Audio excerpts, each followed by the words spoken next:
Selamat siang Ibu, perkenalkan nama saya Mara Delvinda, NPM 20105037. Saya dari program studi pendidikan guru, pendidikan anak usia dini.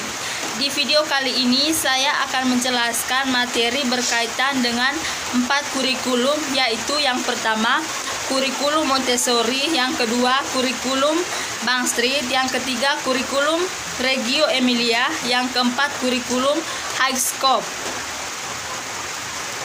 Baik, yang saya perlu jelaskan di sini yaitu yang pertama sejarah singkat dari setiap model kurikulum, yang kedua karakteristik atau keutamaan dari setiap model kurikulum, yang ketiga peran guru dalam setiap model kurikulum. Baik, yang pertama saya akan menjelaskan sejarah singkat dari kurikulum Montessori. Kurikulum Montessori pertama kali dikembangkan oleh Maria Montessori, seorang dokter wanita Italia pertama pada tahun 1870 sampai 1957. Tujuan pendidikan Montessori ini adalah untuk mengoptimalkan seluruh kemampuan anak melalui stimulasi yang dipersiapkan oleh guru. Maria Montessori sebagai hasil penelitiannya terhadap perkembangan intelektual anak yang pada awalnya diterapkan kepada anak yang mengalami keterbatasan mental, tetapi juga efektif untuk anak yang normal. Yang kedua, karakteristik atau keutamaan dari kurikulum Montessori. Yang pertama, menekankan pada kemandirian, kebebasan dengan batasan tertentu, dan menghargai perkembangan dari setiap anak sebagai individu yang unik. Yang kedua, anak boleh memilih kegiatannya sendiri yang sudah dirancang sesuai rentang usianya. Yang ketiga, peran guru dalam kurikulum Montessori. Yang pertama, guru harus menyediakan secara saksama lingkungan yang bernuansa ilmiah dan memberi arahan dan bimbingan kepada anak dalam lingkungan tersebut. Yang kedua, guru berperan sebagai observer, pengamat yang selalu siap membimbing dan mengarahkan anak dalam lingkungan tersebut, dan guru juga harus selalu memantau perkembangan dari setiap anak dalam lingkungannya. Kedua, sejarah singkat dari model kurikulum Bangstreet. Kurikulum Bangstreet dikembangkan oleh Lucchese Sprague Mitchell pada tahun 1878 sampai 1967. Kemudian dikembangkan lagi oleh Caroline Pratt di Amerika Serikat. Dasar kurikulum Bangstreet berdasarkan apa yang dipelajari anak dan belajar tentang dunia manusia. Pendekatan model Bangstreet adalah anak-anak merupakan pembelajar, pencoba, penjelajah, dan artis yang aktif.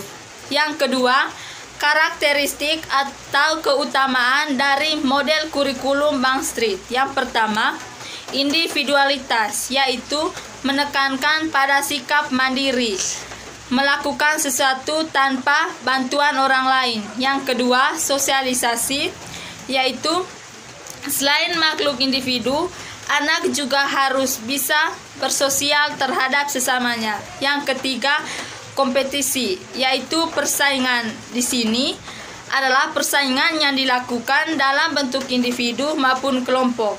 Persaingan ini sangat dibutuhkan dalam kehidupan sehari-hari. Yang ketiga, peran guru dalam kurikulum Bangstreet. Yang pertama, guru harus menciptakan suasana kelas yang interaktif. Guru juga harus bisa membuat suasana di mana anak dapat aktif. Yang kedua, guru sebagai fasilitator.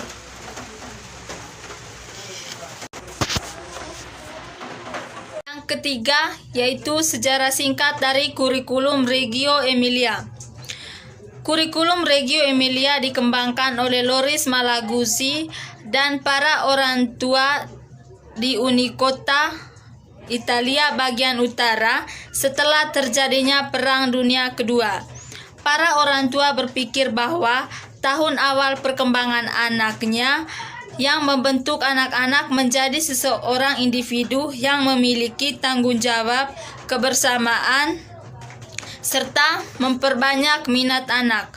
Yang kedua, karakteristik atau keutamaan dari kurikulum Reggio Emilia, yaitu menghargai anak. Guru tidak memaksa kehendak pada anak, bahkan materi terfokus pada anak, menjalin hubungan antara guru, orang tua, dan anak.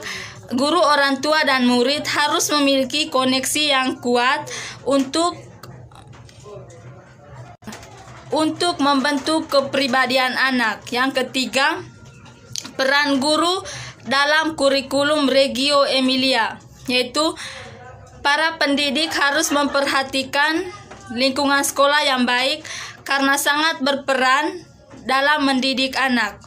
Peran guru juga membantu anak dalam pengalaman belajar serta mendorong anak agar mengeluarkan ide-ide atau cara dalam memecahkan masalah atau konflik. Keempat, sejarah singkat dari kurikulum Highscope. Perkembangan model kurikulum Highscope pada tahun 1962 dengan program Highscope Prasekolah Peri, sebuah program bagi anak-anak yang berusia 3-4 tahun. Highscope mengembangkan dan mengadaptasi model pendidikannya bagi anak-anak yang berkebutuhan khusus.